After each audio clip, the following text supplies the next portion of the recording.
أعوذ بالله من الشيطان الرجيم. بسم الله الرحمن الرحيم.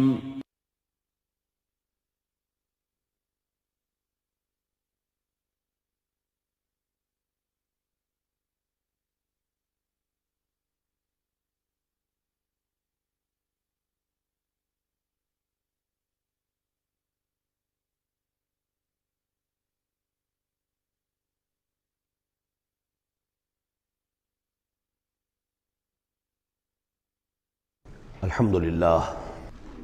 للہ وکفیٰ والصلاة والسلام علی عبادہ الذین اصطفیٰ، خصوصاً علی افضلہم وخاتم النبیین محمد الامین وعلی آلہ وصحبہ اجمعین. اما بعد فقد قال اللہ تبارک وتعالی کما ورد فی سورۃ القصص: اعوذ باللہ من الشیطان الرجیم، بسم اللہ الرحمن الرحیم. ان قارون کان من قوم موسیٰ فبغى علیہم وآتیناہ من الکنوز ما ان مفاتحہ لتنوء بالعصبة أولي القوة اذ قال له قومه لا تفرح ان اللہ لا يحب الفرحین وابتغ فیما آتاک اللہ الدار الآخرة ولا تنس نصیبک من الدنیا وأحسن کما أحسن اللہ إلیک ولا تبغ الفساد فی الأرض ان اللہ لا يحب المفسدین. صدق اللہ العظیم. اب آگے چلیے، سورہ قصص کے آخری یہ دو رکوع ہیں، جن میں سے پہلے رکوع میں ایک کردار کا ذکر ہو رہا ہے، قارون. اور میں آپ کو بتا چکا ہوں کہ یہ کردار جو ہے اسے بھی ایک فرد نہ سمجھیے، بلکہ یہ کہ جو بھی کوئی حکمران قوم ہوتی ہے وہ اپنی غلام قوم کے اندر اس طرح کے کردار باقاعدہ پیدا کرتی ہے، جس کو کہ کہا تھا ملکہ سبا نے کہ ان الملوک اذا دخلوا قریۃ جعلوا عزت اہلھا اذلہ. اور اس کا ایک نتیجہ یہ نکلتا ہے کہ جو گھٹیا لوگ ہوتے ہیں، بے غیرت لوگ ہوتے ہیں، اپنی قوم کے ساتھ غداری کرتے ہیں، انہیں پھر وہاں خطابات دیے جاتے ہیں، نوازا جاتا ہے، ان کے اونچے منصب ہوتے ہیں، آنریری مجسٹریٹ بنا دیے گئے ہیں، فلاں ہو گئے ہیں. یہ سب کون تھے؟ یہ انگریزوں نے در حقیقت ہندوستان میں اپنی جو حکومت کو مضبوط کرنے کے لیے یہ ایک طبقہ جو ہے ہندوستانیوں میں سے ڈیولپ کیا تھا. اس طبقے کا یہ کردار ہے قارون. اچھا، اس قسم کے لوگوں کو پھر انگریز بڑے بڑے ٹھیکے دیتے تھے. اب آرمی کے سپلائی کے ٹھیکے ہیں تو بڑے بڑے ٹھیکیدار یہی ہوتے تھے، ری کے پاس سرمایہ ہو جاتے تھے. یہ ساری چیزیں جو ہے ایک دوسرے سے ملی جلی ہوئی ہیں. اسی طرح کا ایک شخص جو ہے یہ قارون تھا اسرائیلی، اور نہ صرف اسرائیلی، حضرت موسیٰ علیہ السلام کا سگا چچا زاد بھائی، فرسٹ کزن. لیکن یہ کہ یہ حکومت کے ساتھ فرعون کے دربار میں اس کی رسائی تھی، وہاں اس کی پذیرائی تھی اور وہاں سے اس کو مراعات ملتی تھی. اس نے اتنی دولت سمیٹ لی تھی، جیسے ہمارے ہاں بھی بعض اب جو سیاسی کردار ہیں وہ گویا کہ علامتی بن گئے دولت سمیٹنے میں، تو بے تحاشا دولت اس نے جمع کر لی تھی. اب اس کا کردار سامنے آ رہا ہے. ان قارون کان من قوم موسیٰ، یقیناً قارون جو ہے وہ موسیٰ کی قوم ہی سے تھا. تورات میں اس کا نام قورہ آیا ہے، یعنی قارون کے بجائے قورہ. یہ کوئی تلفظ کا فرق ہو سکتا ہے. فبغى علیہم، اگرچہ موسیٰ کی قوم میں سے تھا لیکن اس نے زیادتی کی، سرکشی کی، شرارت کی اپنی قوم کے خلاف، یعنی غداری کی. وآتیناہ من الکنوز، اور ہم نے اسے اتنے خزانے دیے تھے، ما ان مفاتحہ لتنوء بالعصبة أولي القوة، کہ اس کی کنجیاں اٹھانے کے ضمن میں بڑے طاقتور جوانوں کی ایک جماعت بھی تھک جاتی تھی. یہ ذرا بات سمجھ آج نہیں آئے گی کہ آخر اتنی وہ کنجیاں کتنی ہوتی ہوں گی. تو اصل میں یہ کنجیاں جو تالے ہیں ہمارے جس طرح کے، یہ تو اب ایجاد ہوئی ہے. پچھلے زمانے میں کیا ہوتا تھا کہ کوئی بڑا سٹور ہے تو اس کے آگے بڑا ایک پھاٹک لگا ہوا ہے، اور اس پھاٹک کے ساتھ جو دروازے کو بند کرنے کے لیے بڑی لمبی لکڑیاں لگائی جاتی تھیں. تو اس طریقے سے وہ جو اڑنگے لگائے جاتے تھے اسی سے وہ پھر دروازے جو ہے بند ہوتے تھے. تو اس طرح کی کوئی شے ہوگی، ورنہ جس طرح کے تالے اب ہمارے ہاں ہوتے ہیں اس طرح کے تالے تو اتنے نہیں ہو سکتے کسی بھی معاملے کے. لیکن یہ کہ اس کو اگر ذہن میں رکھیں تو بہرحال اس سے جو مراد ہے وہ یہ کہ دولت بے انتہا اس کے پاس جمع تھی. اذ قال له قومه، جبکہ اس سے کہا اس کی قوم نے، لوگوں نے کہا، کچھ بھلے لوگ بھی ہوں گے، جیسے ہم مکالمہ سورہ کہف میں پڑھ آئے ہیں، دو آدمیوں کا مکالمہ تھا. ایک وہ درویش تھا اور وہ عارف باللہ تھا، اللہ پر ایمان رکھنے والا تھا، اور ایک وہ تھا کہ جو دولت میں مست ہو گیا تھا، مال مست تھا۔ تو وہاں کچھ لوگوں نے جو اچھے لوگ ہوں گے ان سے کہا، اس سے قارون سے، لا تفرح ان اللہ لا يحب الفرحین، یہ ذرا یہاں پر 4 چیزیں 5 چیزیں جو آ رہی ہیں گنتے جائیے کہ ایسے لوگ جن کے پاس بہت سی دولت جمع ہو گئی ہو ان کو ان 4-5 چیزوں کو پیش نظر رکھنا چاہیے۔ سب سے پہلے یہ کہ لا تفرح ان اللہ لا يحب الفرح، اس پر اتراؤ نہیں، اتراؤ مت، اللہ تعالیٰ کو اترانے والے پسند نہیں۔ نمبر 2، وابتغ فیما آتاک اللہ الدار الآخرہ، جو کچھ اللہ نے تمہیں دولت دی ہے تو اس سے دار الآخرہ حاصل کرنے کی کوشش کرو، اللہ کے لیے خرچ کرو تاکہ آخرت میں تمہیں اس کا اجر و ثواب ملے، تو تم گویا کہ آخرت کو خریدو گے اپنی اس دولت کے عوض۔ ان اللہ اشتری من المؤمنین انفسهم واموالهم بان لهم الجنہ۔ نمبر 3، ولا تنس نصیبک من الدنیا، معلوم ہوتا کہ بخیل بھی بہت تھا کہ وہ اپنے اوپر بھی کچھ خرچ نہیں کرتا تھا، جمع کرنے ہی کے اس کو فکر دامنگیر رہتی تھی، اور مت بھولو خود اپنا حصہ بھی دنیا میں سے، جیسے کہ ہم نے سورہ اعراف میں پڑھا تھا کہ قل من حرم زینۃ اللہ التی اخرج لعبادہ والطیبات من الرزق، اگر اللہ نے کسی کو کچھ دیا ہے تو پھر وہ اچھا کھائے اچھا پہنے، اس میں کس نے حرام کیا ہے؟ کوئی رہبانیت کا انداز تو نہیں ہے۔ اور یہ بھی ہم پڑھ چکے ہیں سورہ الفرقان میں کہ وہ اللہ کے جو نیک بندے ہیں عباد الرحمن، ان کے اوصاف میں سے ہے والذین اذا انفقوا لم یسرفوا ولم یقتروا، وہ لوگ کہ جو خرچ کرتے ہیں تو نہ تو اسراف کرتے ہیں لیکن اس کے ساتھ ہی بخل سے بھی کام نہیں لیتے۔ تو یہ بخیلی مت کرو، اور اس جو دولت تمہیں اللہ نے دی ہے اس سے کم اپنی ذات پر بھی خرچ کرو، اچھا کھاؤ اچھا پہنو۔ چوتھی چیز، وَأَحْسِن كَمَا أَحْسَنَ اللَّهُ إِلَيْكَ، اور لوگوں پر احسان کرو، لوگوں کے ساتھ بھلائی کرو جیسے اللہ نے تمہارے ساتھ بھلائی کی ہے۔ اللہ نے تمہیں دولت دی ہے تو جو بھی تمہاری قوم کے یا اور دوسرے لوگ بھی ہوں، اس میں تو کوئی علیحدہ تخصیص نہیں ہے، غریبوں کا، محتاجوں کا، مسکینوں کا، ان کا جو حق ہے، وفی اموالہم حق معلوم للسائل والمحروم، تو اس میں سے یہ ہے کہ اللہ نے تم پر احسان کیا ہے، یہ دولت دی ہے تو تم لوگوں کے ساتھ احسان کرو۔ اور 5ویں بات، ولا تبغی الفساد فی الارض، زمین میں فساد مت بچاؤ۔ اب یہ کیا مراد ہے؟ فساد کون سا مچا رہا تھا؟ وہ نبی تھے اس وقت کے حضرت موسیٰ علیہ السلام۔ حضرت موسیٰ علیہ السلام اپنے کار نبوت و فرائض رسالت کی ادائیگی میں پوری طریقے سے لگے ہوئے ہیں، اور کچھ لوگ ان کے ساتھ دے رہے ہیں، ان کا ہاتھ بٹا رہے ہیں۔ اب کچھ لوگ اس کام میں جب اڑنگا ڈالیں گے تو گویا کہ یہ فساد فی الارض ہے۔ اللہ تعالیٰ جو خیر چاہتا ہے موسیٰ کے ذریعے سے وجود میں آئے، اب اگر آپ موسیٰ کی مخالفت کریں گے، اس کی اسکیموں کو ناکام کرنے کی کوشش کریں گے، یہ وہی بات ہے جو منافقین کے بارے میں سورہ بقرہ کے دوسرے رکوع میں آ چکی ہے۔ وَإِذَا قِيلَ لَهُمْ لَا تُفْسِدُوا فِي الْأَرْضِ قَالُوا إِنَّمَا نَحْنُ مُصْلِحُونَ أَلَا إِنَّهُمْ هُمُ الْمُفْسِدُونَ وَلَٰكِن لَا يَشْعُرُونَ، جب ان سے کہا جاتا ہے کہ تم زمین میں فساد یہی تھا کہ ایک جماعت ہے، ایک تحریک ہے، اس کا ایک نظم ہے، اس نظم کے خلاف تم ریشہ دوانیاں کر رہے ہو، اور اگر اس کی اسکیموں کو فیل کرنے کی کوشش کر رہے ہو تو گویا کہ جو اصلاحی عمل ہے، جو انقلاب برپا کرنے کے لیے جد و جہد ہو رہی ہے، اس کو نقصان پہنچا رہے ہو۔ ان اللہ لا يحب المفسدین، اللہ کو ایسے مفسد پسند نہیں ہے۔ تو یہ 5 چیزیں گن لیجئے۔ نمبر 1، لا تفرح ان اللہ لا يحب الفرحین۔ نمبر 2، وابتغ فیما آتاک اللہ الدار الآخرہ، جو کچھ اللہ نے دیا ہے اس سے آخرت کا گھر حاصل کرنے کی کوشش کرو، یعنی انفاق فی سبیل اللہ، اللہ کی راہ میں صرف کرنا۔ نمبر 3، ولا تنس نصیبک من الدنیا، خود دنیا سے بھی تم بھی اپنا حصہ حاصل کرو، اچھا کھاؤ اچھا پہنو۔ وَأَحْسِن كَمَا أَحْسَنَ اللَّهُ إِلَيْكَ، اور خلق خدا پر بھی احسان کرو جیسے کہ اللہ نے تم پر احسان کیا ہے۔ اور نمبر 5، وَلَا تَبْغِ الْفَسَادَ فِي الْأَرْضِ، دین کے لیے، اللہ کی توحید کے لیے، اللہ کے دین کے لیے جو جد و جہد ہو رہی ہے اس کو تقویت پہنچاؤ، نہ یہ کہ اس کے اندر تم خلل پیدا کرنے کی کوشش کر رہے ہو۔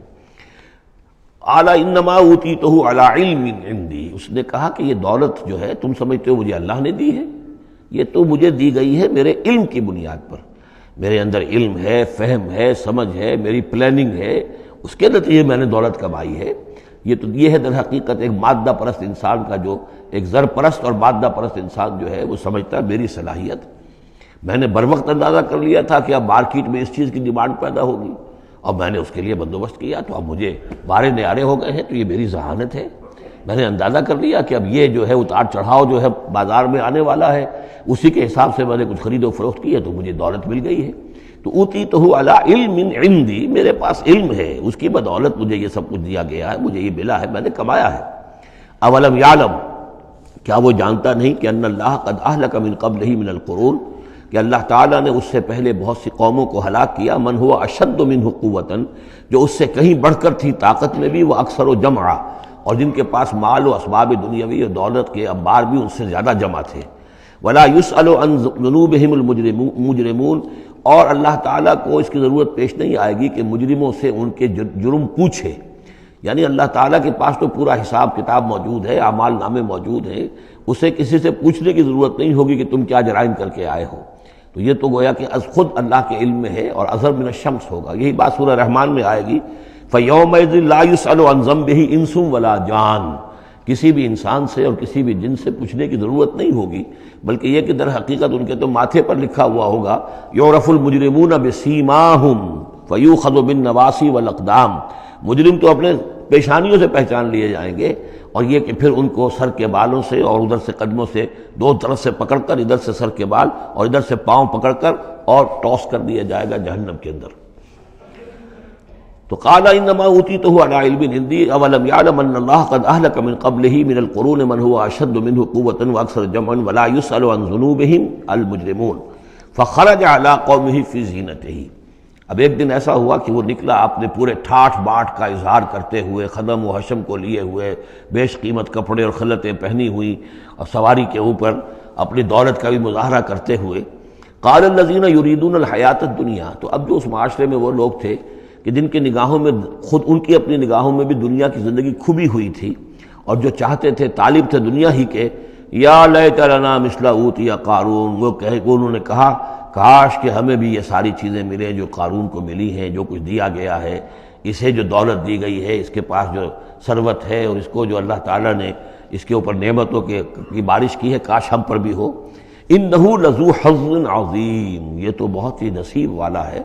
بہت خوش قسمت انسان ہے یہ قارون، کتنا اس کی جو ہے سمجھیے کہ خوش بخت انسان ہے کہ اس پر اللہ کی اتنی نظر کرم ہے اور اتنی دولت اس نے کمائی ہے۔ ظاہر بات ہے کہ دولت مندوں کی دولت نظر آتی ہے، یہ لوگوں کو پتہ نہیں ہوتا یہ کمایا انہوں نے کس طور سے ہے۔ وقال الذین اوتوا العلم، اور کہا ان لوگوں نے کہ جنہیں علم دیا گیا تھا، جو صاحب علم و فہم تھے، جنہیں معلوم تھا اصل حقیقت، فرمایا انہوں نے کہا ویلکم، تمہارے لیے خرابی ہے، ثواب اللہ خیر لمن آمن وعمل صالحا، جو شخص ایمان لائے اور نیک عمل کرے اسے جو ثواب اللہ کی طرف سے ملنے والا ہے وہ اس سے کہیں بڑھ کر ہے۔ تم حسرت کے ساتھ اس کی دولت کو دیکھ رہے ہو، اس کے ٹھاٹ باٹ کو دیکھ رہے ہو، اس کی شان و شوکت کو دیکھ رہے ہو، اور تمہیں حسرت کا احساس ہو رہا ہے، اگر تم واقعتاً ایمان اور عمل صالح کی شرائط پوری کرو تو جو کچھ اللہ تعالیٰ تمہیں دے گا خود اس دنیا میں بھی، سورہ نور میں ہم پڑھ چکے ہیں، لَيَسْتَخْلِفَنَّهُمْ فِي الْأَرْضِ، حکومت ان کو دے گا، خلافت ان کی قائم کرے گا جو ایمان اور عمل صالح کا حق ادا کر دے۔ پھر آخرت میں جو ثواب ملنا ہے ظاہر بات ہے کہ اس کا تو کوئی تصور بھی تم نہیں کر سکتے۔ وَلَا يُلَقَّاهَا إِلَّا الصَّابِرُونَ، لیکن وہ جو صبر ہے، وہ جو اجر و ثواب ہے آخرت کا، وہ انہی لوگوں کو حاصل ہو سکے گا کہ جو صبر کرنے والے ہوں۔ اس دنیا میں وہ جیسے بھی ہو، ضروریات پوری ہو جائیں، بس اس سے زیادہ کی ہوس نہ رکھیں، ایسا نہ ہو کہ کسی کے سامنے ہاتھ پھیلانا پڑے۔ حضور کی حدیث ہے ما قل و کفا خیر مما کثر والہا،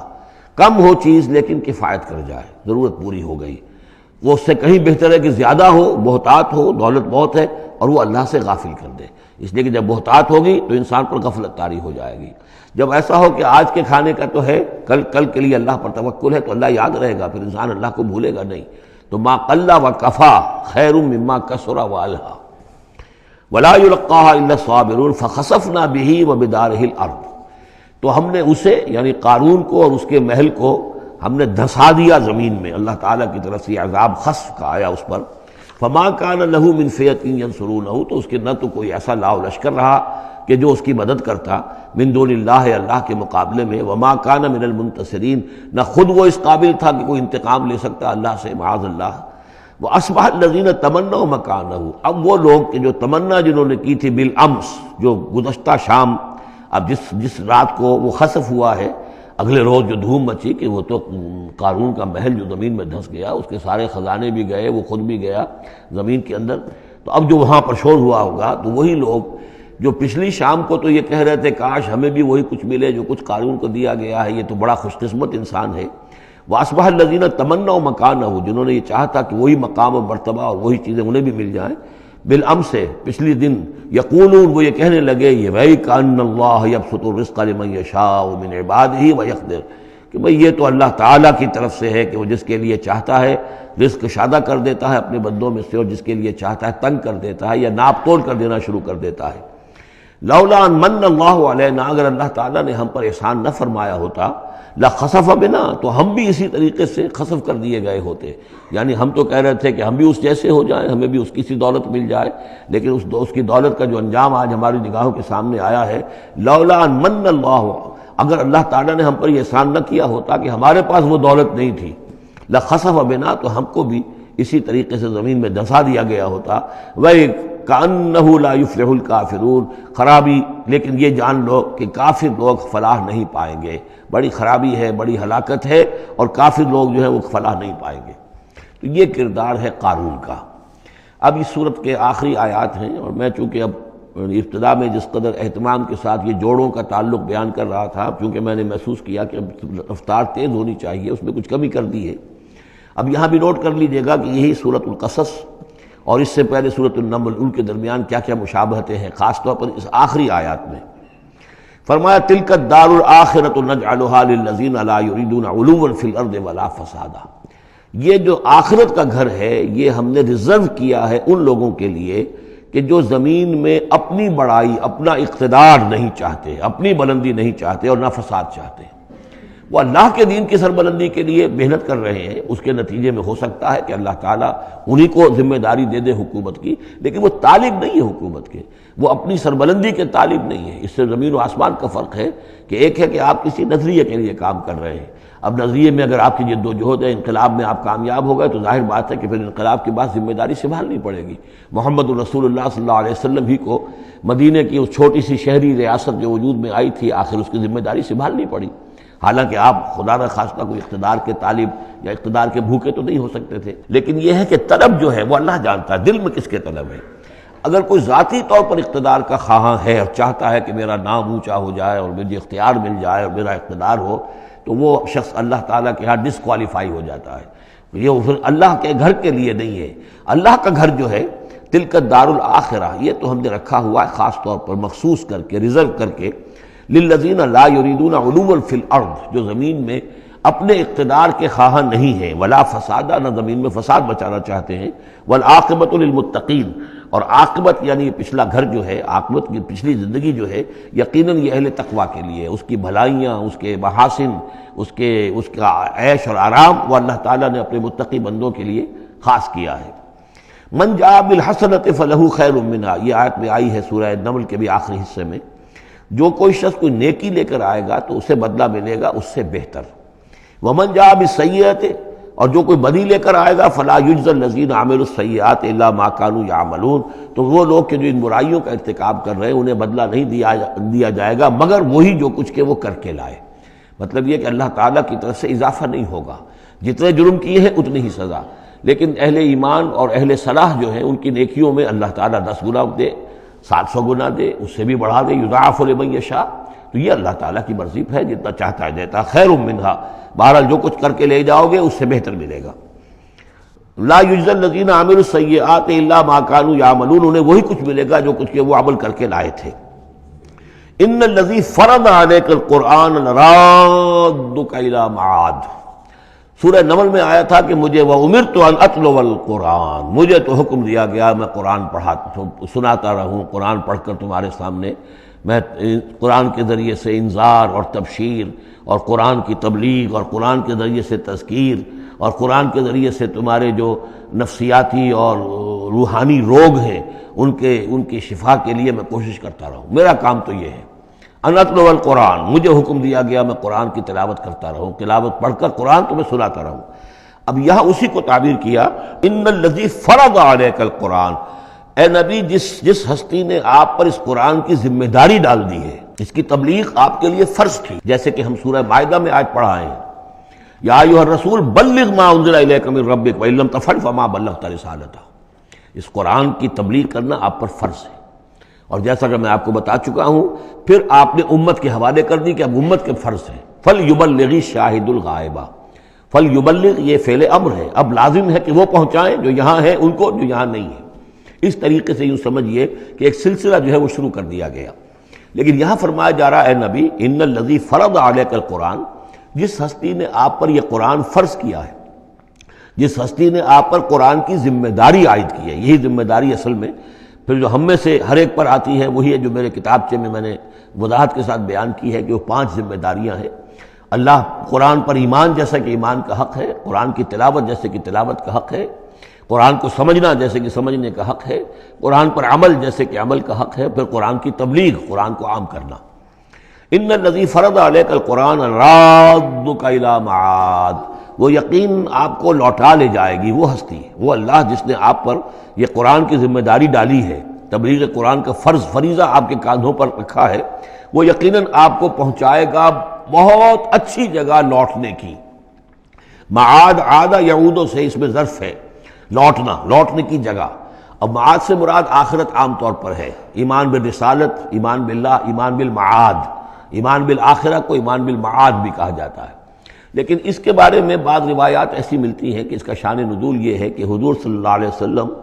جب ہجرت کے سفر پر نکلے ہیں مکے سے، تو جو عام راستہ تھا اس سے ہٹ کر آپ نے، چونکہ اندیشہ تھا اور واقعہ تھا کہ تعاقب ہو رہا تھا، تلاش کیا جا رہا تھا، 3 دن رات تو آپ غار ثور میں روپوش رہے،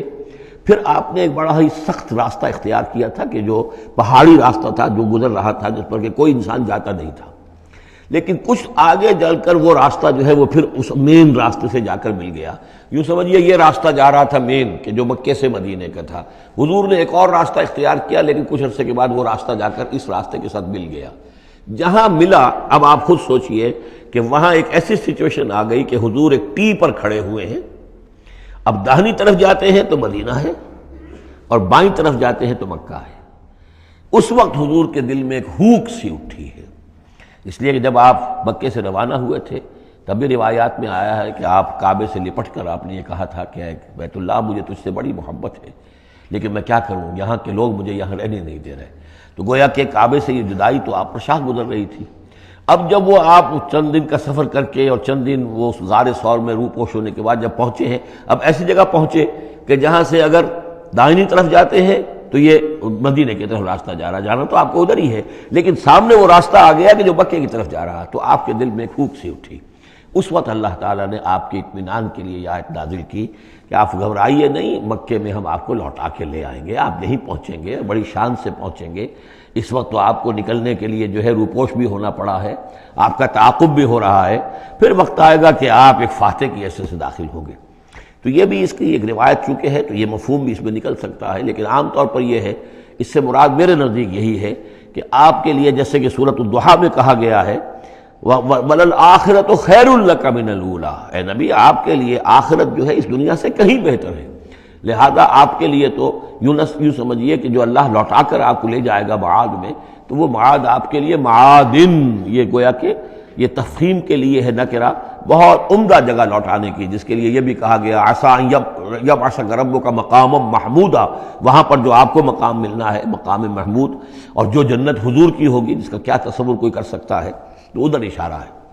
ان الذی فرض علیک القرآن رادک الی معاد قل ربی اعلم من جاء بالہدی، کہہ دیجئے کہ میرا رب خوب جانتا ہے کہ کون ہدایت لے کر آیا، کون راہ کی سوجھ لے کر آیا، کون ہدایت لے کر آیا، ومن هو فی ضلال مبین، اور کون وہ ہے کہ جو کھلی گمراہی میں پڑا ہوا ہے۔ وما کنت ترجو ان یلقى الیک الکتاب، اور اے نبی آپ کو تو کوئی توقع نہیں تھی کہ آپ کو کتاب دی جائے گی، کتاب القا کی جائے گی۔ یہی بات آئی ہے سورہ نمل کے اندر بھی وَإِنَّكَ لَتُلَقَّى الْقُرْآنُ مِن لَّدُنْ حَكِيمٍ حَلِيمٍ، یہ قرآن تو آپ کو دیا گیا ہے، ایسا نہیں ہے کہ آپ متوقع تھے، آپ چاہتے تھے، آپ کو چلہ کشی کر رہے تھے کہ کوئی مجھے بھی کوئی روحانیت حاصل ہو جائے اور کوئی غیب کی میں تعلیم، غیب کی معلومات حاصل کر لوں، معاذ اللہ آپ کا تو مزاج ہی وہ نہیں تھا۔ ایک بہت ہی یوں سمجھیے شریف انسان اور ایک شریف تاجر، اسی لیے حضور نے فرمایا تاجر الصدوق الامین مع النبیین والصدیقین والشہداء، وہ تاجر کو بالکل سچا ہو، جھوٹ کی آمیزش نہ ہونے دے، اور امین ہو، امانت دار ہو، اس کا رتبہ جو ہے وہ تو انبیاء اور صدیقین اور شہداء کے ساتھ ہے، اس جماعت میں شریک ہوگا وہ۔ تو حضور کی زندگی وہ تھی، لہذا یہاں فرمایا ہے کہ وما کنت ترجو، آپ تو کوئی امیدوار نہیں تھے، نہ آپ کو یہ توقع تھی کہ آپ پر یہ کتاب اتاری جائے گی، الا رحمۃ من ربک، یہ تو اللہ کی رحمت ہوئی ہے، اس کی مہربانی ہے کہ آپ کو اس نے چنا ہے، پسند کیا ہے، اور آپ کو اللہ تعالیٰ نے یہ کتاب عطا فرمائی۔ فلا تکونن ظہیرا للکافرین، تو آپ کافروں کے پشت پناہ نہ بنے۔ اس میں اشارہ ہو رہا ہے، میں جیسے کہ ہم پڑھ چکے ہیں سورہ نساء کے اندر کہ اے مسلمانوں، گویا کہ یہ بات کہی گئی تھی کہ تم اپنی عصبیت اور قبائلی عصبیت کی وجہ سے، تمہارا ایک شخص ہے، منافق ہے، اس نے وہ چوری بھی کی تھی، اب تم اس کی پشت پناہی کر رہے ہو اور سارا کا سارا الزام یہودی پر ڈالنا چاہ رہے ہو، تو یہ عصبیت جاہلیت ہے۔ یہاں ذکر کیا جا رہا ہے فلا تکونن ظہیرا للکافرین۔ اب ظاہر بات ہے کہ حضور جب مکے میں دعوت دے رہے ہیں تو اب رشتے جو ہیں وہ کٹ رہے ہیں، گویا کہ ابو لہب سگا چچا ہے لیکن دشمنی کی انتہا کیے ہوئے ہیں۔ تو یہ جو آپ نے فرمایا، اب آپ اپنے رشتوں کو ان کافرین کے ساتھ، اب آپ اپنے تعلقات کو کوئی اہمیت نہ دیں، ان کے ساتھ کسی عصبیت کا کوئی اگر اثر کہیں ہو بھی، کہیں اگر کوئی یعنی بہت ہی ادنا سا خفیف سا بھی شائبہ اگر دل میں ہو تو اس کو بھی آپ نکال دیجئے۔ یہی لفظ کہے تھے حضرت موسیٰ علیہ السلام نے جب وہ قبطی مارا گیا تھا ان کے ہاتھوں، کہ جب اللہ تعالیٰ نے توبہ قبول کر لی کہ میں کبھی بھی ابھی کسی کافر کا اور کسی ایسے شخص کا، میں ظالم کا ظہیر نہیں بنوں گا، پشت پناہ نہیں بنوں گا، تو وہی حکم حضور کو دیا جا رہا ہے۔ وَلَا يَصُدَّنَّكَ عَنْ آيَاتِ اللَّهِ بَعْدَ إِذْ أُنزِلَتْ إِلَيْكَ، یہ اسی سورہ مبارکہ میں یہ آیت نمبر 17 تھی یہ۔ وَلَا يَصُدُّنَّكَ عَنْ آيَاتِ اللَّهِ بَعْدَ إِذْ أُنزِلَتْ إِلَيْكَ، اور نہ آپ کو برگشتہ کر سکیں، روک سکیں، آپ کے رخ کو موڑ دیں اللہ کی آیات سے، بعد اذ انزلت الیک، جبکہ وہ آپ پر نازل کر دی گئیں، ودعو الی ربک، یعنی یہ آپ کے کنبے والے، قبیلے والے، آپ کے یہ قریش جو ہیں، جو آپ ہی کے قبیلے کے لوگ ہیں، اگر آپ ان کے ساتھ کوئی اپنا بھائی چارہ رکھیں گے اور کوئی ان کے ساتھ تعلق قلبی جو ہے استوار رکھنے کی کوشش کریں گے، اگر کسی درجے میں بھی یہ قبائلیت جو ہے آپ کے اندر رہی تو یہ روک دیں گے پھر آپ کو، یہ تو پھر اس سے استعمال کریں گے اور اس کی بنا پر جو ہے وہ پریشرائز کرنے میں آپ کو کامیاب ہو جائیں گے کہ وہ آپ کو قرآن مجید کی جو آیات آپ پر نازل ہو رہی ہیں ان سے برگشتہ کر دیں۔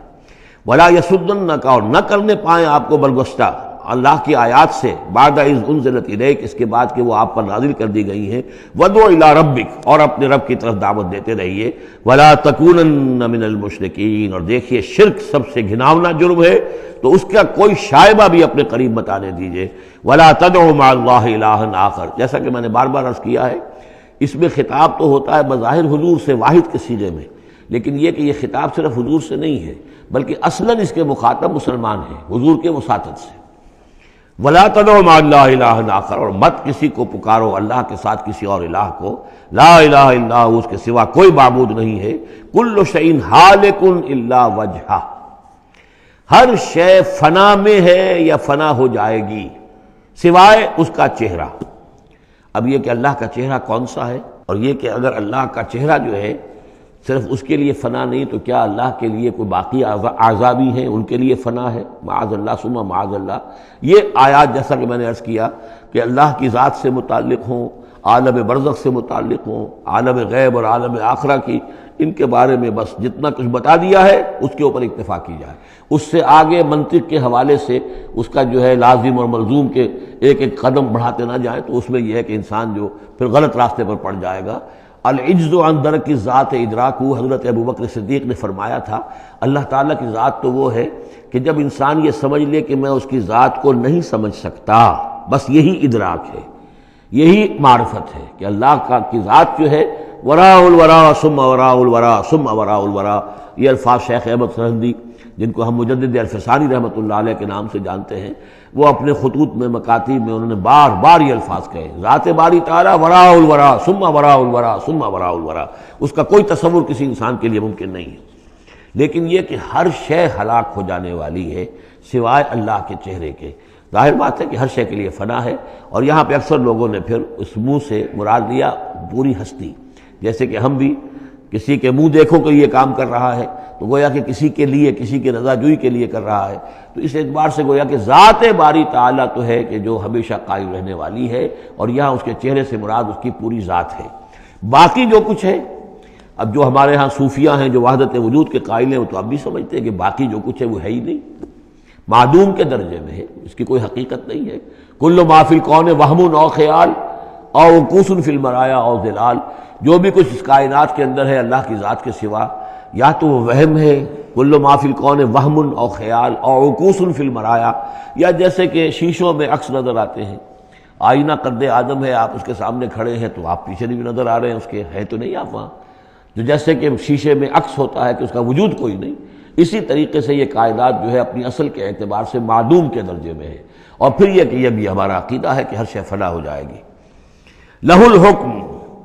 اسی کے لیے ہے اختیار، بادشاہی، حکومت، وَإِلَيْهِ تُرْجَعُونَ، اور اسی کی طرف تم لوٹا دیے جاؤ گے۔ یہاں یہ 4 صورتیں جو تھیں اس سورہ اس گروپ کی، وہ میں نے عرض کیا تھا کہ 4 ایک مزاج کی ہیں، اور اب جو 4 ہیں وہ ایک مزاج کی ہیں، اور یہ چاروں اب شروع جو ہو رہی ہیں وہ الف لام میم سے ہو رہی ہیں۔ ان میں سب سے پہلی سورۃ العنکبوت،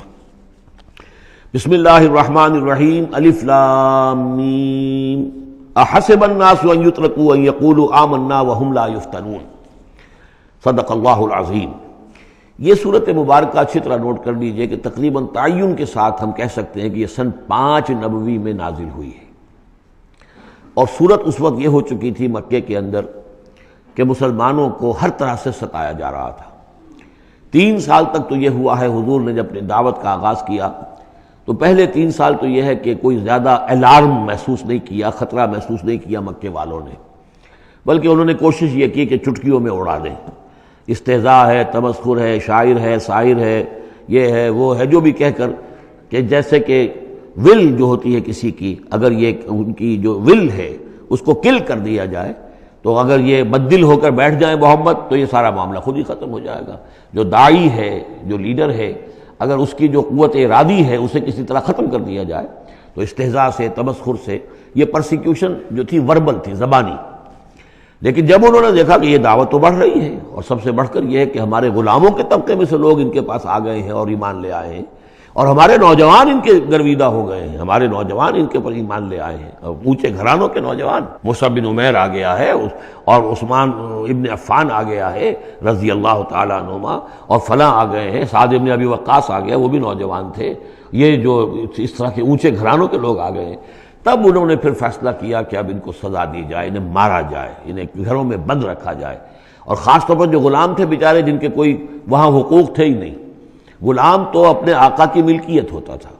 وہ اگر آقا اپنے غلام کو قتل بھی کر دے تو اس پر کوئی جرم نہیں، اس لیے کہ ایسے ہی ہے جیسے کہ آپ کی بکری تھی،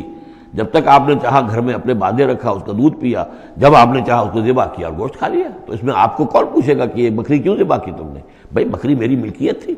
اسی طریقے سے غلام کو تو جو چاہے وہ کر سکتے تھے، جس طرح چاہیں ستائیں، ماریں، ہلاک کر دیں، کوئی ان پر مقدمہ قائم نہیں ہو سکتا ایسا، اس لیے کہ وہ اس کی ملکیت تھے۔ تو سب سے زیادہ شدید معاملہ جو ہوا ہے وہ غلاموں کے ساتھ ہوا، حضرت بلال رضی اللہ تعالیٰ عنہ، حضرت ابو فقیر رضی اللہ تعالیٰ عنہ۔ پھر یہ کہ کچھ اور لوگ وہاں پر ایسے تھے جو حلیف کی حیثیت سے رہتے تھے، وہ قرشی نہیں تھے، غلام بھی نہیں تھے لیکن قرشی بھی نہیں تھے، لیکن یہ کہ مکے میں ان کا قیام تھا کسی قرشی کے امان، اس سے امان لے کر، اس کے حلیف کی حیثیت سے۔ جیسے یہ آئے تھے جو یاسر رضی اللہ تعالیٰ عنہ، یہ یمن سے آئے تھے،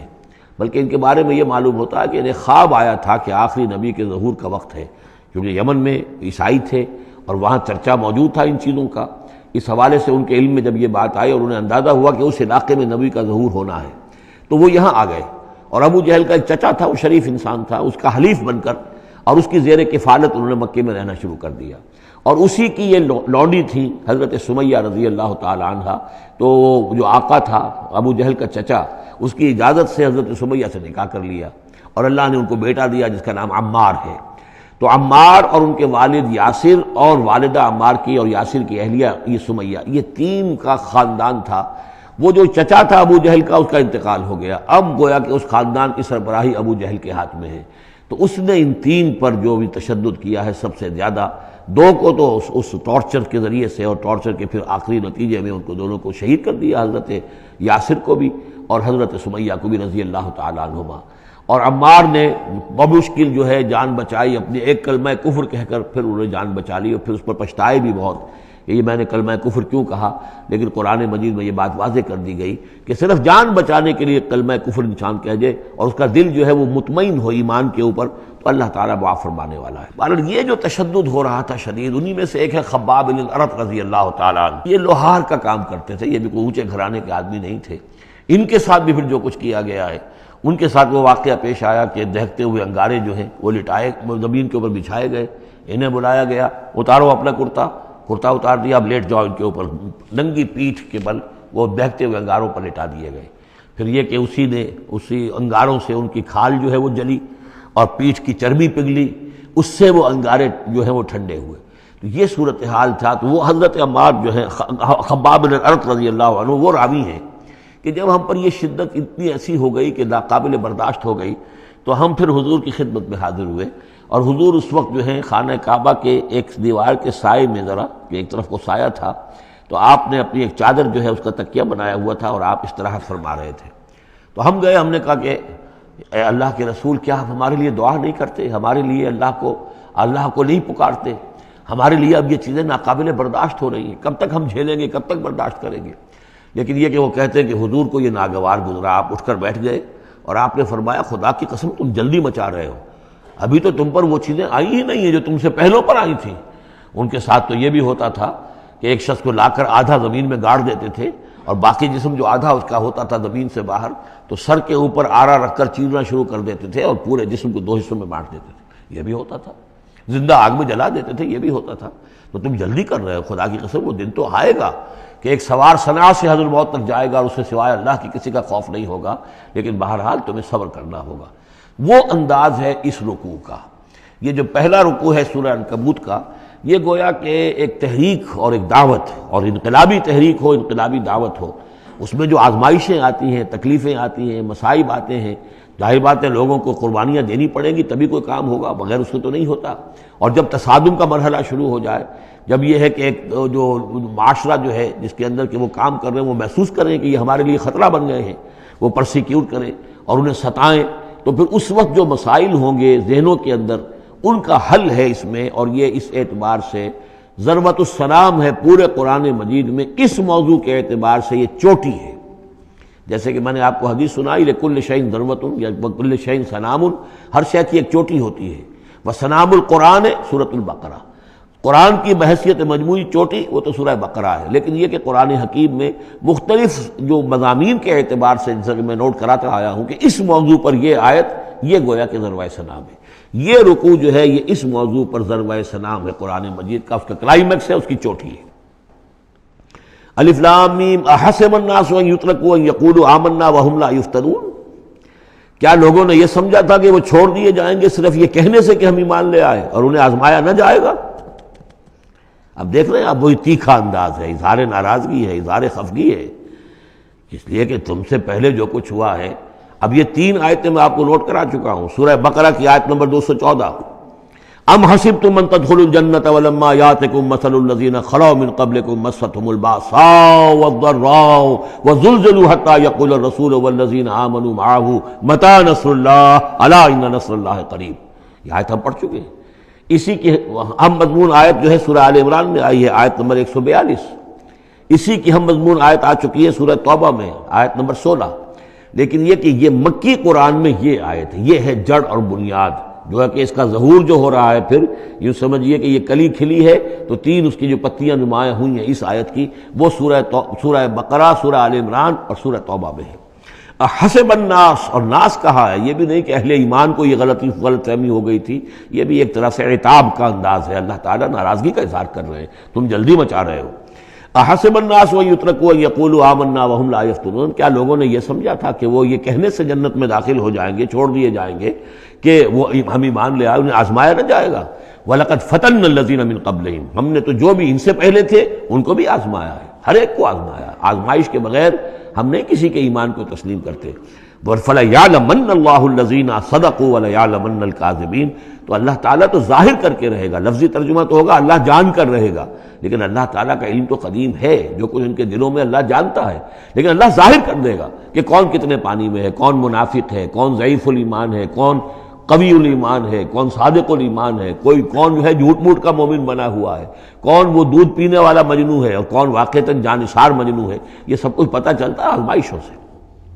اور ہم نے تو آزمایا ہے ان کو بھی جو ان سے پہلے تھے، تو لازماً اللہ واضح کر کے رہے گا، مبرہن کر دے گا ان کو بھی کہ جو سچے ہیں، اور وہ یقیناً واضح کر دے گا، نمایاں کر دے گا ان کو بھی جو جھوٹے ہیں۔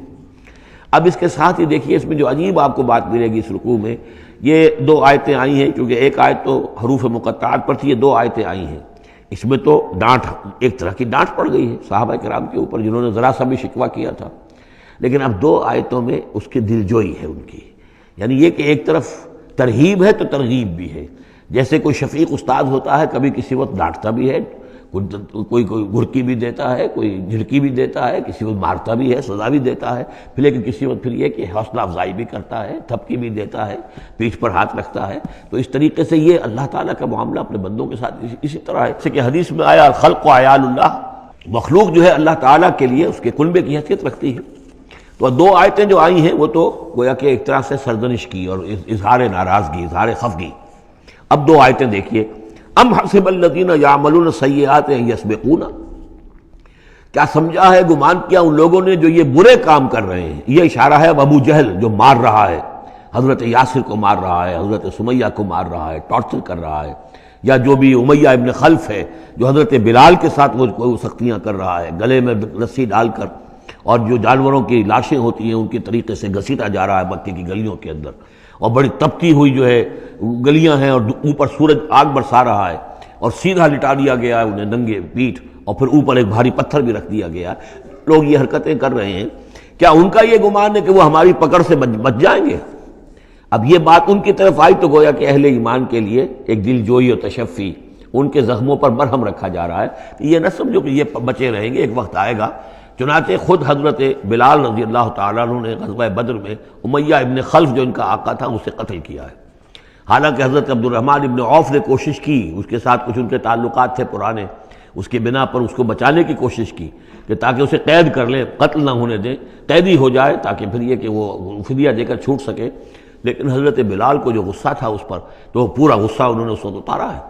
اور یہی بات میں کہا کرتا ہوں کہ جو مکے میں 12 برس کہا گیا کہ ذرا اپنے ہاتھ روکے رکھو،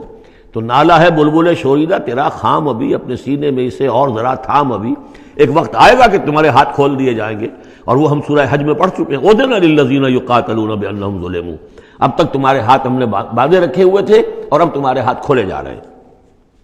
ام حسب الذین یعملون السیئات ان یسبقونا ساء ما یحکمون، کیا یہ سمجھتے ہیں ابو جہل اور یہ امیہ ابن خلف اور اسی کے قبیل کے اور لوگ کہ جو یہ حرکتیں کر رہے ہیں ہم نے انہیں چھوٹ دی ہوئی ہے، اس وقت ہمارے ان اہل ایمان بندوں پر جو چاہیں یہ کر لیں، ہمیں کچھ دیر کے لیے ہم نے ان کو آزادی دے رکھی ہے، لیکن بالآخر پکڑیں گے انہیں تو ان بطش ربک لشدید، وہ پکڑ بھی بڑی سخت ہوگی۔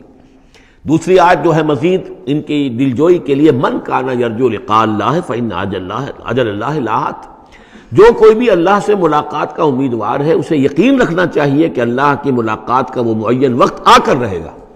یعنی اے بلال اور اے ابو فقیہ اور اے خباب، تمہیں کہیں یہ گمان نہ ہو، شیطان یہ وسوسہ نہ کہیں تمہارے دلوں میں ڈالے اور تمہیں پریشان کرے کہ پتہ نہیں آخرت ہونی بھی ہے کہ نہیں ہونی ہے۔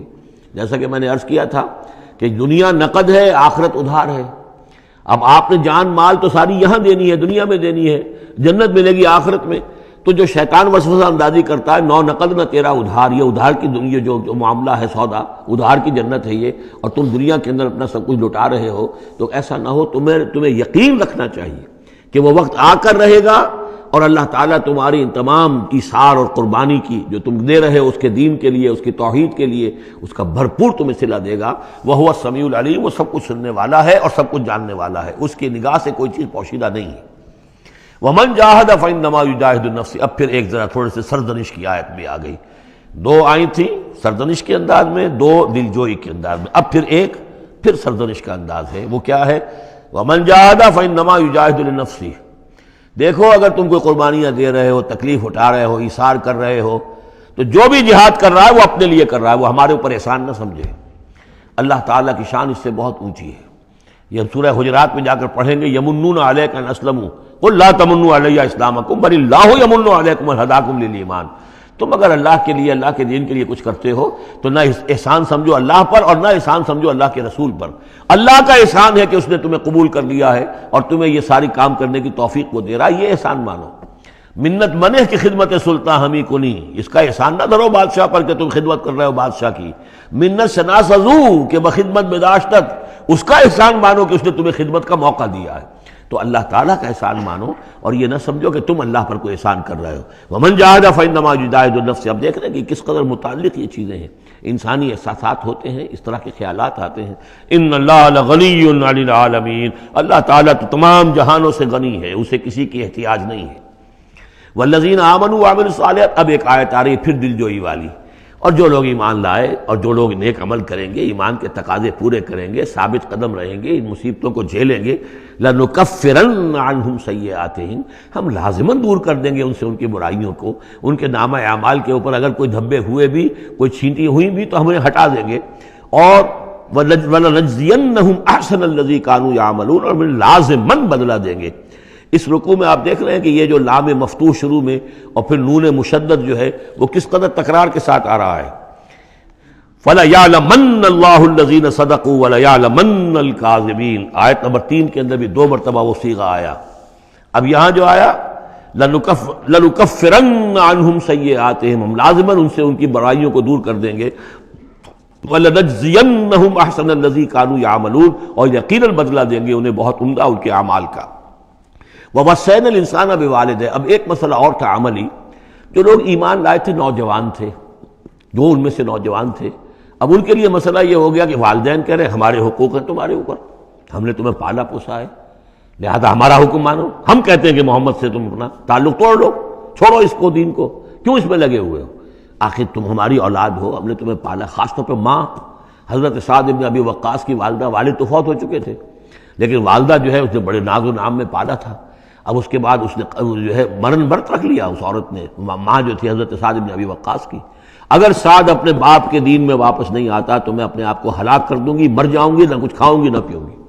اب دیکھیے اس نوجوان سلیم الفطرت نوجوان جو ایمان لایا ہے محمد صلی اللہ علیہ وسلم، بہرحال وہ ایک شریف انسان ہے، نوجوان ہے، ماں کی یہ حالت دیکھ رہا ہے تو کتنے بڑے امتحان سے دوچار ہو گیا. تو مسئلہ پیدا ہوا کہ معاملات میں کیا کیا جائے. ایک والدین کے جو احسانات ہیں وہ اپنی جگہ ہیں، والدین کے ساتھ حسن سلوک خود قرآن مجید میں 4 جگہ میں نوٹ کرا آیا ہوں. اللہ کے حق کے فوراً بعد والدین کا حق ہے. تو اب عملی سوال یہ ہے کہ جہاں یہ دونوں حق ٹکرا جائیں، والدین جو ہے شرک کا حکم دے رہے ہو، والدین دین کے خلاف حکم دے رہے ہو، تو کیا کریں؟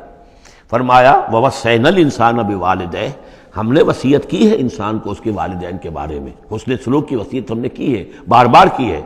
وَإِن جَاهَدَاكَ لِتُشْرِكَ بِمَا لَيْسَ لَكَ بِهِ عِلْمٌ. لیکن اگر وہ تم پر دباؤ ڈالیں، تم سے جہاد کریں. اب دیکھیے جہاد کا لفظ یہاں مشرک والدین کے لیے آ رہا ہے. جہاد جد و جہد کرنا، کوشش کرنا، دباؤ ڈالنا.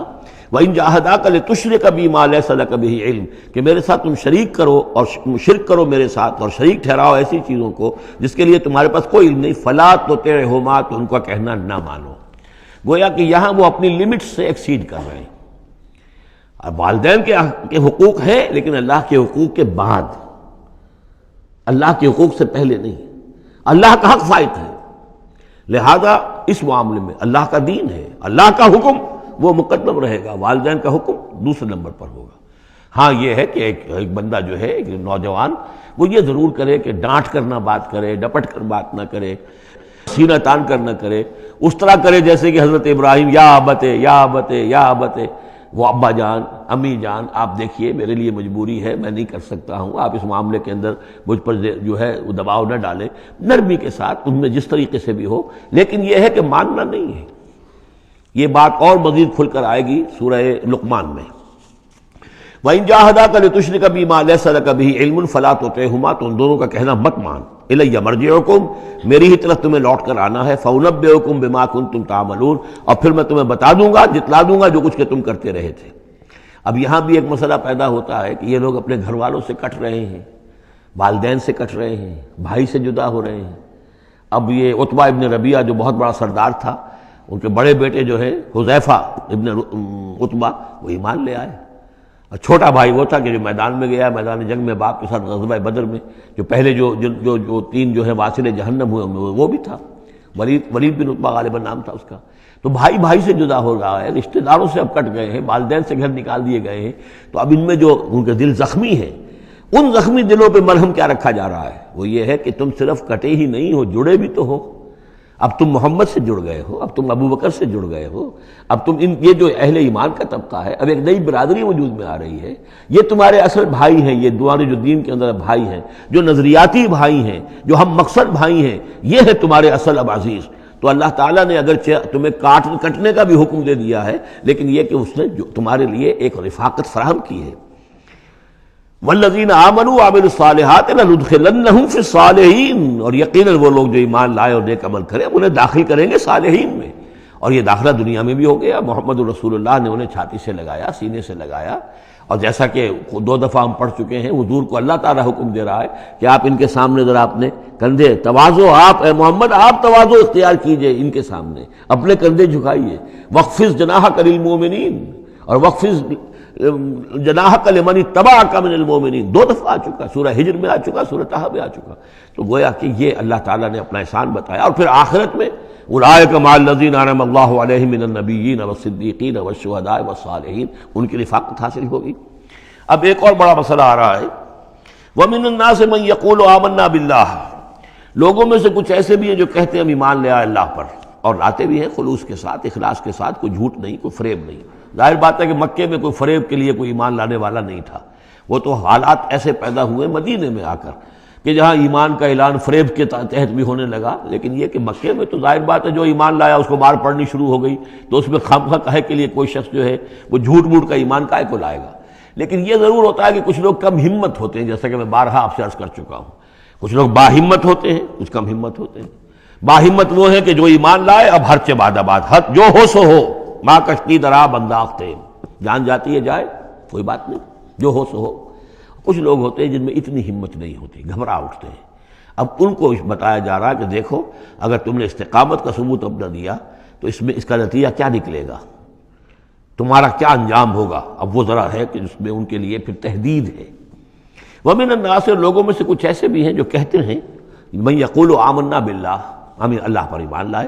فَإِذَا أُوذِيَ فِي اللَّهِ، جب اللہ کی راہ میں اللہ کی توحید کو ماننے کی وجہ سے ان کو ایذا پہنچائی جاتی ہے، پرسیکیوٹ کیا جاتا ہے، انہیں ٹارچر کیا جاتا ہے، جعل فتنة الناس كعذاب اللہ، تو وہ لوگوں کی طرف سے ڈالی ہوئی فتنے کو، آزمائش کو، یہ ایسے اس سے گھبرا اٹھتے ہیں جیسے اللہ کے عذاب سے گھبرانا چاہیے۔ کم ہمتی ہے۔ وَلَئِن جَاءَ نَصْرٌ مِّن رَّبِّكَ، اور اے نبی اگر آپ کے رب کی طرف سے مدد آ جائے، صورتحال تبدیل ہو جائے، فتح آپ کو مل جائے، حالات اچھے ہو جائیں، لَيَقُولُنَّ إِنَّا كُنَّا مَعَكُمْ، اس وقت پھر یہ کہیں گے کہ ہم بھی تو آپ کے ساتھ ہی تھے۔ یہ کردار پہلے بھی آ چکا ہے، سورہ بقرہ میں آ چکا، سورہ حج میں آ چکا۔ وَمِنَ النَّاسِ مَن يَعْبُدُ اللَّهَ عَلَىٰ حَرْفٍ فَإِنْ أَصَابَهُ خَيْرٌ اطْمَأَنَّ بِهِ وَإِنْ أَصَابَتْهُ فِتْنَةٌ انقلب عَلَىٰ وَجْهِهِ خَسِرَ الدُّنْيَا وَالْآخِرَةَ۔ وہی کردار پھر یہاں پر آ گیا ہے۔ کوئی کہا کہ ہم ایمان لے آئے، لیکن جب تکلیف آئی، کوئی مصیبت آئی تو ایسے گھبرا گئے جیسے کہ اللہ کے عذاب سے گھبرانا چاہیے، لیکن یہ کہ اس کے بعد اگر نصرت آ جائے تو یہ آپ موجود ہوں گے کہ ہم بھی ساتھی تھے آپ کے۔ اَوَلَيْسَ اللَّهُ بِعَالَمَ بِمَا فِي صُدُورِ الْعَالَمِينَ، تو کیا اللہ بخوبی واقف نہیں ہے اس سے کہ جو لوگوں کے جو تمام جہان والوں کے دلوں کے اندر ہے اور جو ان کے سینوں کے اندر مضمر ہے۔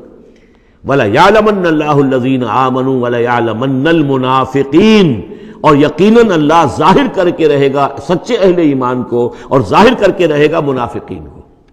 گویا کہ یہ شکل جو ہے یوں سمجھیے یہ وہ روگ ہے کہ یہ اگر بڑھ گیا، تم نے ابھی نپ دی ایول ان دی بڈ، ابھی فوری طور پر اس کی اصلاح کر لو، فوری طور پر علاج کر لو۔ ابھی ٹی بی کا تمہیں انفیکشن ہوئی ہے، فرسٹ سٹیج میں ہے، علاج کر لو۔ لیکن اگر کہیں تم نے اس وقت پرواہ نہ کی اس کی اور یہ مرض بڑھ گیا تو یہ منافقت تک لے جائے گا تمہیں، اللہ تعالیٰ پھر کھول دے گا کہ یہ منافقت ہے۔ تو یہ ہے اصل میں پورے مکی قرآن میں یہ ایک جگہ ہے جہاں لفظ منافقین آیا ہے، باقی کردار آیا ہے سورہ حج کے اندر بھی، لیکن وہاں لفظ منافق نہیں ہے۔ وَمِنَ النَّاسِ مَن يَعْبُدُ اللَّهَ عَلَىٰ حَرْفٍ فَإِنْ أَصَابَهُ خَيْرٌ اطْمَأَنَّ بِهِ وَإِنْ أَصَابَتْهُ فِتْنَةٌ انقلب عَلَىٰ وَجْهِهِ خَسِرَ الدُّنْيَا وَالْآخِرَةَ، لیکن یہاں کھول دیا گیا یہ کردار کس کا ہے، یہ تو پھر منافقت سے۔ وَلَيَعْلَمَنَّ اللَّهُ الَّذِينَ آمَنُوا وَلَيَعْلَمَنَّ الْمُنَافِقِينَ۔ اب ایک اور تیسرا پرابلم ہے، یہ 3 پرابلم یہاں پر ٹیکل کیے گئے ہیں۔ وہ نوجوان جن کے والدین ان کے اوپر دباؤ ڈال رہے تھے، یا وہ کم ہمت لوگ جو ان ایذاؤں سے گھبرا رہے تھے، اور تیسرا یہ ہے کہ کچھ بزرگ لوگ بڑے مخلصانہ انداز میں آ کر کہتے ہیں نوجوانوں سے، کہاں اپنے برباد کر رہے ہو، کیریئر برباد کر رہے ہو، اچھے بھلے تعلیم حاصل کر رہے تھے، تم جا رہے، تم کس کام میں پڑ گئے ہو، اب تمہاری تعلیم اس درجے کی نہیں رہی ہے، تمہارا کاروبار اچھا جا رہا تھا، کیریئر تھا، تمہارا پروفیشن بہت چمک رہا تھا، اور تم اس کام میں پڑ گئے ہو۔ دیکھو یہ تو ایک شخص نے تمہیں ورگلا دیا. دیکھو ہمارے راستے پر چلو، راستہ صحیح یہی ہے. ہم آخر بوڑھے لوگ ہیں، ہمارا تجربہ ہے، ہم نے اپنے بال دھوپ میں سفید نہیں کیے ہیں. ہم تمہیں اپنے تجربے کی وجہ سے کہہ رہے ہیں کہ ہمارے راستے ہی پر چلتے رہو اور کوئی اس کے اندر نقصان نہیں ہوگا، کوئی اللہ کے ہاں پکڑ نہیں ہوگی. اور اچھا اگر اللہ کے ہاں پکڑ ہوئی تو تمہاری طرف سے ہم جواب دہ ہیں، تمہارے گناہوں کا بوجھ ہم اٹھا لیں گے. اب یہ گویا کہ نہایت ناصحانہ انداز، مخلصانہ انداز، بزرگانہ انداز، اس میں یہ بات کہی جاتی تھی. اب اس میں کیا کریں، اس کا جواب دیا گیا. وقال الذین کفروا للذین آمنوا اتبعوا سبیلنا، اور کہتے ہیں یہ کافر ان سے کہ جو ایمان لے آئے، ہمارے ہی راستے کی پیروی کرو، چلے آؤ انہی راستوں پر. ولنحمل خطایاکم، ہم اٹھا لیں گے تمہاری خطاؤں کو، یعنی تمہاری خطاؤں کا بوجھ، تمہارے گناہوں کی سزا ہم بھگت لیں گے. وما ہم بحاملین من خطایاہم من شیء، اور نہیں ہیں وہ ان کی خطاؤں میں سے اٹھانے والے کچھ بھی. انہم لکاذبون، وہ جھوٹ بول رہے ہیں.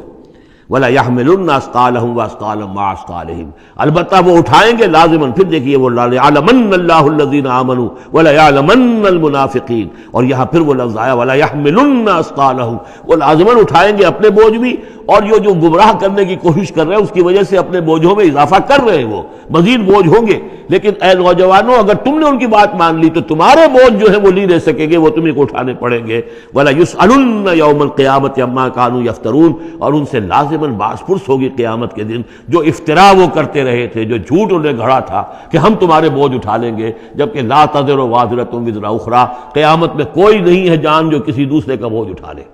یہ 13 آیات، بلکہ یہ کہ اگر حروف مقطعات نکال دے تو 12 آیات، یہ میں سمجھتا ہوں کہ کسی بھی انقلابی اسلامی تحریک کے کارکن کے لیے یہ حرز جان بننے والی آیات ہیں، کہ یہ معلوم ہے کہ اس کے ذہن میں، اس کے شعور میں پیوست ہو جائیں، جیسے کہ پتھر پر کھود دیا جائے اس طرح نقش ہو جائیں. بارک اللہ لی و لکم فی القرآن العظیم ونفعنی وإیاکم بالآیات والذکر الحکیم.